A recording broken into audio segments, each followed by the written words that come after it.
बिस्मिल्लाहिर्रहमानिर्रहीम। अस्सलाम वालेकुम स्टूडेंट्स, उम्मीद है आप सब खैरियत से होंगे।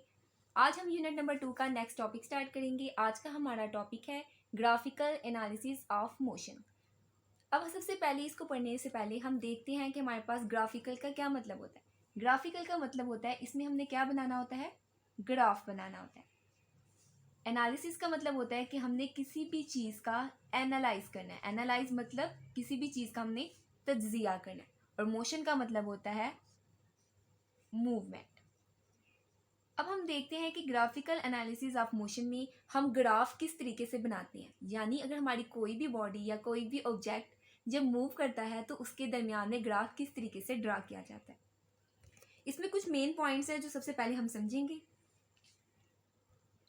सबसे पहला पॉइंट है कि जब भी हम ग्राफ बनाते हैं तो ग्राफ को हम हमेशा पिक्चर की फॉर्म में बनाते हैं, जिसे हम कहते हैं पिक्टोरियल वे। ग्राफ को हमेशा पिक्टोरियल वे की फॉर्म में बनाया जाता है। पिक्टोरियल का मतलब होता है कि हम ग्राफ को क्या करते हैं, हम ग्राफ को पिक्चर की फॉर्म में बनाते हैं। ठीक है, हम जब भी ग्राफ बनाएंगे वो एक पिक्चर की फॉर्म में बनाएंगे। पिक्टोरियल से याद रखिए, पिक का मतलब होता है कि आपने क्या करनी होती है, एक पिक्चर से ड्रा करनी होती है। अगर आप लोग बुक्स में देखें तो बुक में भी आपके पास एक पिक्चर ड्रा हुई है। इसका मतलब ये है कि हम जब भी ग्राफ बनाते हैं वो पिक्टोरियल वे में बनाते हैं, यानी पिक्चर की फॉर्म में बनाते हैं। अब जब भी ग्राफ बनाया जाता है तो हमेशा क्वांटिटीज़ के दरमियान में बनता है। यानी हमारे पास क्या होती हैं, इसमें हमें क्वांटिटीज़ गिवन होती हैं। क्वांटिटीज़ के बारे में समझने से पहले हम दो चीज़ें और समझ लेते हैं, क्योंकि ये इंपॉर्टेंट है। हमारे पास ये एक ग्राफ की फॉर्म होती है। ठीक, ये जो हमारे पास एक्सिस होता है, इस एक्सिस को हम कहते हैं एक्स एक्सिस। एक्स एक्सिस और ये हमारे पास हमेशा हॉरिजॉन्टल होता है। ठीक है, और ये जो एक्सिस होता है इसको हम कहते हैं वाई एक्सिस, और ये हमेशा हमारे पास क्या होता है, वर्टिकल फॉर्म में होता है। अब जो ग्राफ हम बनाते हैं वो हम किसके दरमियान में बनाते हैं, क्वांटिटीज़ के दरमियान। और उन क्वांटिटीज़ को हम क्या कहते हैं, उन क्वांटिटीज़ को हम वेरिएबल्स कहते हैं। वेरिएबल्स हम क्यों कहते हैं, वेरिएबल्स का मतलब होता है कि इसमें वेरिएशन आ सकती है, या आपके पास कोई भी क्वांटिटी कांस्टेंट नहीं रहती। और आपने ये याद रखना है कि ग्राफ हमेशा वेरिएबल्स में बनता है, कांस्टेंट के दरमियान में कभी भी ग्राफ ड्रा नहीं किया जाता। हमारे पास वेरिएबल दो तरह के होते हैं। एक होता है हमारे पास इंडिपेंडेंट वेरिएबल और दूसरा हमारे पास होता है डिपेंडेंट वेरिएबल। ठीक है, इंडिपेंडेंट का क्या मतलब होता है, इंडिपेंडेंट का मतलब होता है जो किसी भी चीज़ पर डिपेंड नहीं करता, उसे हम कहते हैं कि वो हमारे पास क्या है, इंडिपेंडेंट वेरिएबल। और डिपेंडेंट वेरिएबल क्या होता है, डिपेंडेंट से ही पता चल रहा है। यहाँ से देखें, अगर आपको पता चल रहा है डिपेंडेंट का मतलब होता है कि डिपेंड करना।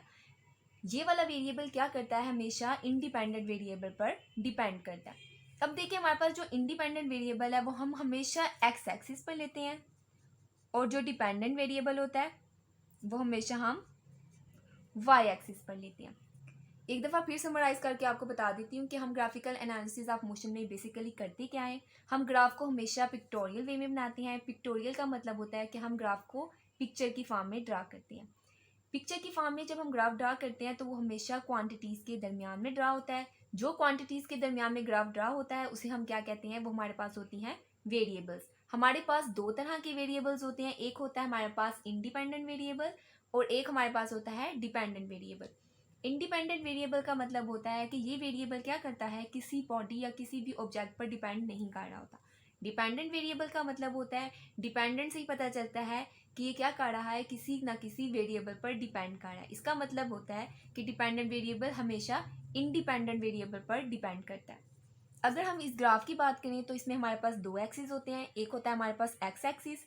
एक्स एक्सिस की जो लाइन होती है उसे हम हमेशा हॉरिजॉन्टल कहते हैं, और वाई एक्सिस की जो लाइन होती है उसे हम कहते हैं वर्टिकल। आपके पास जो इंडिपेंडेंट वेरिएबल होता है वो हमेशा एक्स एक्सिस पर लिया जाता है, और डिपेंडेंट वेरिएबल जो होता है वो हमेशा वाई एक्सिस पर लिया जाता है।